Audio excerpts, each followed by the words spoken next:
वज़ीर आज़म और field marshal को अब शहर का फैसला करवाना चाहिए। यहाँ टैक्स गर्दी हो रही है, यहाँ से कमा रहे हैं मगर लगान नहीं रहे। गवर्नर सिंध कामरान टेसोली का कहना है कि यहाँ से जो टैक्स लिया जाता है उसका 5% भी कराची में नहीं लगाया जाता। अगर हमारी आवाज़ इस सानहे पर बुलंद ना होती तो लवाहिकीन का काम आसान ना होता। आइंदा सानहा गुल प्लाजा जैसे वाक़यात ना हो, इसके लिए क्या इंतजाम किए गए हैं नहीं बताया जा रहा। लवाहिकीन को रकम देकर ज़बान बंदी की जाती है, ये एक नया तरीका है। दहशत गर्दी का शिकार भी है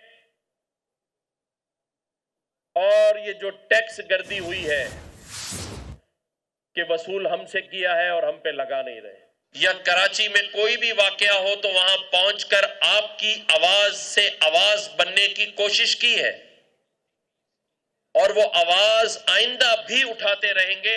और अगर आज जो कुछ इन लवाहिकीन को मिल रहा है या आइंदा मुतासिरीन को मिलेगा, उसमें हमारी आवाज भी शामिल है।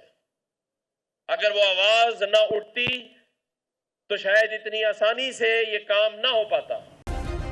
सब्सक्राइब करें और बेल दबाएं ताकि कोई खबर रह न जाए।